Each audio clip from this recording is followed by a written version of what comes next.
지금까지 알려진 최초의 개 그림은 기원전 만년의 스페인 동굴에 그려진 그림인데요. 사슴 사냥을 하는 개의 모습입니다.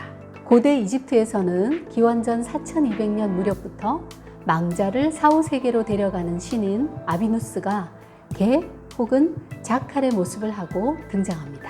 그리스 철학자 디오게네스는 인간의 행복에 그렇게 많은 것이 필요하지 않다면서 나무로 된 큰 항아리에 살아요. 욕심을 버리고 개처럼 사는 것이 지혜롭다고 역설하면서 말이죠. 개가 인간과 함께 지내온 시간은 아주 오래되었는데요. 오늘은 서양 회화에서 개가 어떤 모습으로 등장하는지 살펴보려 합니다. 나이스한 피카드로. 얀 반 에이크의 아르놀피니 부부의 초상부터 보도록 할까요? 1434년에 그려진 그림이고 런던의 내셔널 갤러리에 가시면 볼 수 있습니다. 고급스럽게 차려입은 남녀가 엄숙하게 서서 서약을 하는 것처럼 보입니다. 남자는 관람자 쪽을 바라보고 있고 여자는 4분의 3 각도로 비스듬히 돌아서 있고요. 커플 뒤쪽의 벽에는 작은 거울이 있는데 그 거울에 비친 장면을 보면 커플 앞에 두 사람이 서 있는 것을 알 수 있어요. 두 사람 중 붉은 옷을 입은 사람이 얀 반 에이크, 즉 화가처럼 보이지만 그림을 그리고 있지는 않아요. 그림 맨 앞쪽을 보면 개가 관람자를 바라보고 있죠. 얀 반 에이크는 왜 개를 그려 넣었을까요?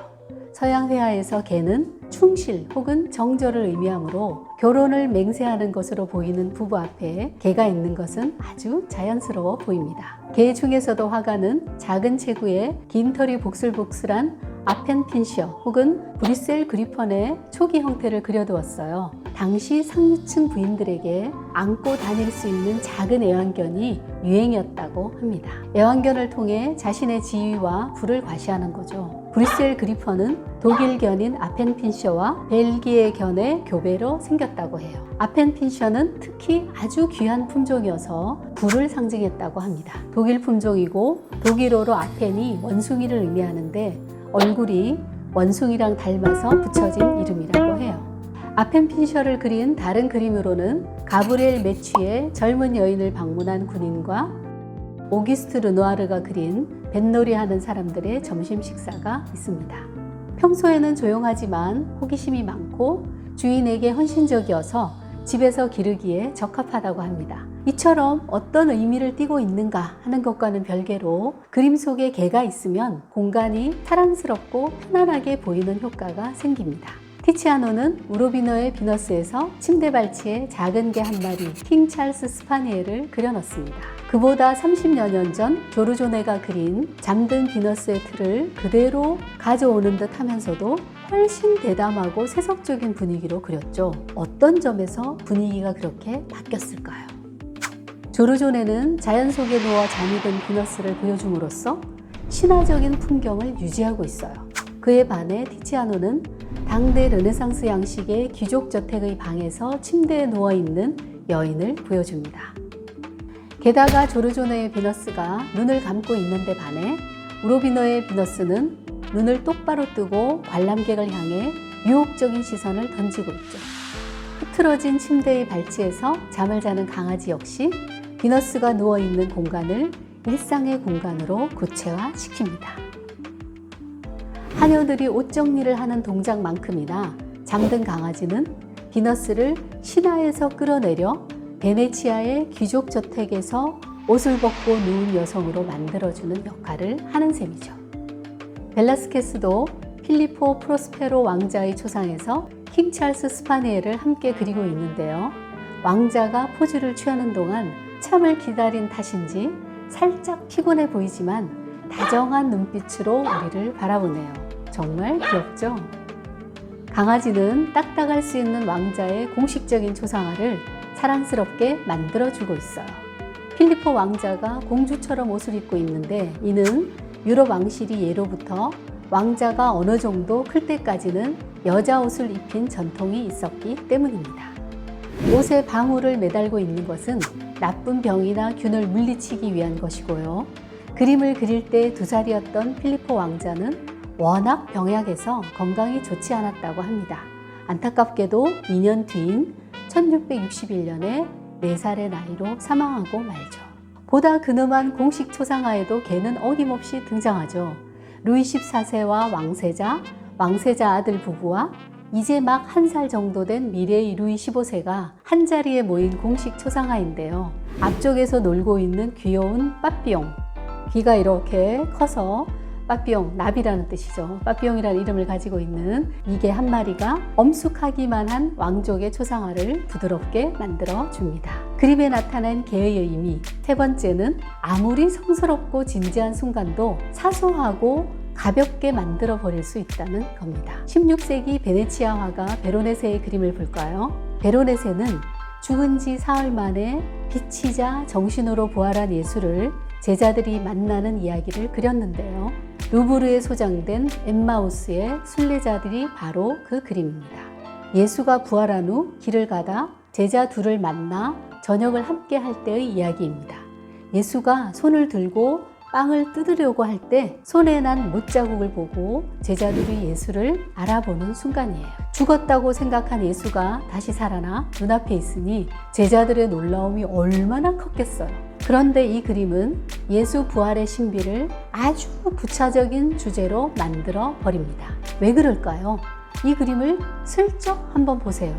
가운데 앉아있는 분이 예수인 것 같긴 한데 멋진 건축적 배경이나 화려한 장신구와 의상을 걸치고 가족 모임이나 연회에 참석한 듯이 많은 사람들이 모여있는 분위기가 아무리 보아도 종교적인 분위기와는 맞지 않아 보이죠. 특히 예수와 두 제자가 식사하는 테이블 앞쪽에는 예쁘게 차려입은 두 소녀가 큰 개를 어루만지고 있고 그 오른쪽에는 소년이 작은 개, 킹 찰스 스파니엘을 안고 있네요. 베로네세가 이 주제를 얼마나 세속적으로 다루는지는 같은 주제를 다룬 렘브란트의 그림과 비교해 보면 알 수 있을 거예요. 렘브란트는 예수 부활의 신비와 예수를 보고 놀란 제자의 공포, 또 다른 제자의 완벽한 복종과 순종을 극적으로 드러내기 위해 강한 명암 대비와 극도로 한정된 색깔을 택합니다. 주제로부터 관람자의 눈길을 사로잡을 수 있는 여타의 세부적인 것은 전혀 보이지 않죠. 이에 반해 베로네세의 그림은 산만하기 이를 데 없습니다. 남의 집 잔치에 예수가 잘못 초대되어 간 것이 아닌가 그런 생각이 들 정도죠. 밧세바 주제를 다룬 얀 메시스의 그림과 렘브란트의 그림을 비교해봐도 마찬가지인데요. 구약에 따르면 다윗은 목욕하는 밧세바를 보고 반해서 사람을 보내 자신에게 오게 합니다. 밧세바는 이미 결혼한 처지였는데 말이죠. 밧세바와 다윗 이야기는 많은 화가들이 즐겨 그렸는데요. 16세기 플랑드르 화가 얀 메시스는 밧세바와 하녀들, 다윗 왕의 메시지를 전하러 온 부하 직원 모두의 표정과 몸짓을 아주 발랄하게 보여줍니다. 밧세바는 목욕 중이라 그런지 몸이 환하게 다 보이는 의상을 입고 있죠. 신하로부터 다윗 왕의 말을 들은 밧세바에게서는 기대감과 설렘마저 느껴지네요. 그들 앞에는 그레이하운드와 치와와가 서로 마주보고 있고요. 다윗 왕의 기분을 나타내는 듯 그레이하운드는 기분 좋게 장난치려는 자세인데 반해 치와와는 인상을 찌푸리며 으르릉대는 신용을 하고 있습니다. 게임이 안 되는 싸움이지만 그래도 맞서 보려고 하는 치와와와 달리 밧세바는 아무런 고민도 근심도 없어 보입니다. 얀 메시스와는 달리 렘브란트가 그린 밧세바는 백옥같이 하얀 피부도 아니고 설레거나 행복해 보이는 표정도 아닙니다. 남편을 배반하고 왕의 청을 받아들여야 하는 상황에 대한 깊은 고뇌가 그림을 보는 관자에게 그대로 전해지죠. 그림에 나타난 개의 네 번째 의미, 개는 권력과 부의 상징이었죠. 18세기 로코코 화가 장 바티스트 우드리는 동물을 주로 그리는 화가로 유명했는데요. 루이 15세의 개 2마리를 그린 그림을 지금 보고 계시는데요. 2마리 개 정말 우아하고 기품이 남다르죠. 루이 14세도 그랬지만 루이 15세도 자신이 좋아하는 개를 그림으로 그려서 간직하길 좋아했어요. 예로부터 왕족과 귀족이 즐기던 가장 주된 취미생활이 사냥이었고 그레이하운드는 시속 72km까지 뛸 수 있어서 사냥감을 모는데 최적화된 개였다고 해요. 게다가 76cm까지 이르는 크고 날렵하고 우아한 외형 덕에 상류층의 사랑을 독차지했죠. 그런데 우드리의 그림과 어린 시절 루이 15세의 초상화에 함께한 개 품종은 미니 그레이하운드인 이탈리언 그레이하운드로 보입니다. 한국애견협회에서 발행한 세계 견종에 따르면 그레이하운드는 영국 귀족들이 가장 좋아하는 품종으로 영국 법에는 사악한 사람은 어떤 그레이하운드도 소유할 수 없으며 일반이 그레이하운드를 기르면 왕실 삼림 관리인 앞에서 개의 무릎이 잘리고 만일 그가 그 숲의 경계로부터 10마일 밖으로 나가면 개의 무릎을 자르지 않는다 라는 규정이 있어서 아무나 이 개를 소유할 수 없었다고 합니다. 티치아노는 합스부르크 왕가의 수장이자 신성 로마 제국의 황제인 카를 5세의 초상화를 남겼는데요. 역시 그레이하운드와 함께 하고 있어요. 그레이하운드는 카를 5세에게 최고 권력뿐 아니라 충직함이라는 도덕적 가치도 부여하는 역할을 하는 셈이죠. 마지막으로 개는 에로틱한 장면에 등장하기도 합니다. 젊은 여인이 침대에 누워 개와 장난을 치고 있네요. 좀 민망한 장면인데요. 개는 말티즈죠. 노란 커튼 뒤쪽의 방은 어둑합니다. 빛은 관람자가 서 있는 앞쪽에서 환하게 비추고 있고요. 여인은 자신만의 내밀한 공간에서 은밀하게 놀고 있는데 우리가 지금 몰래 들어가서 훔쳐보는 형국입니다.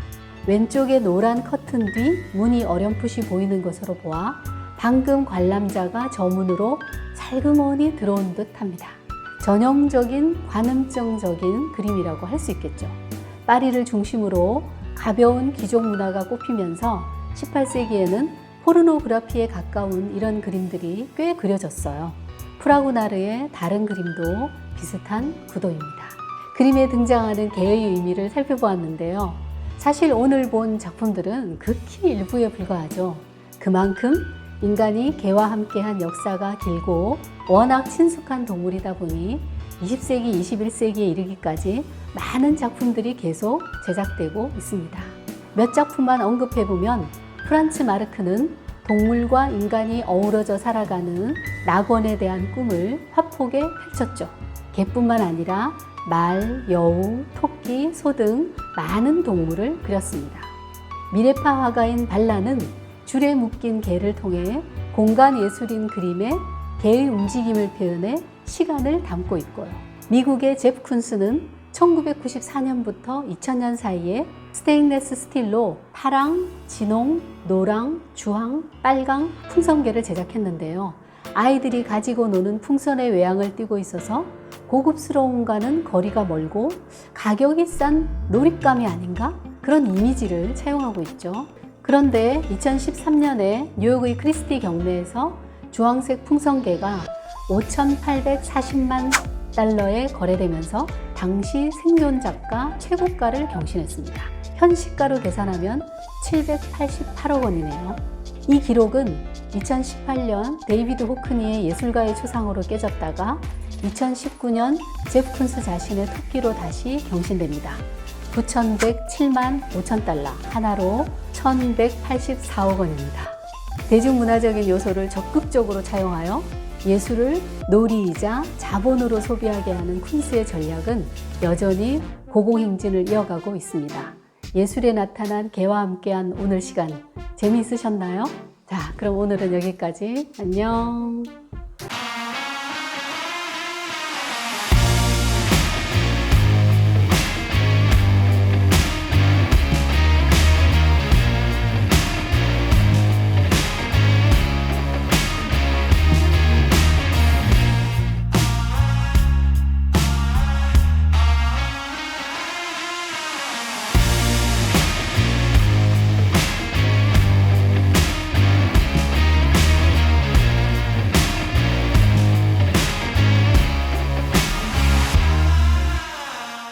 피카드로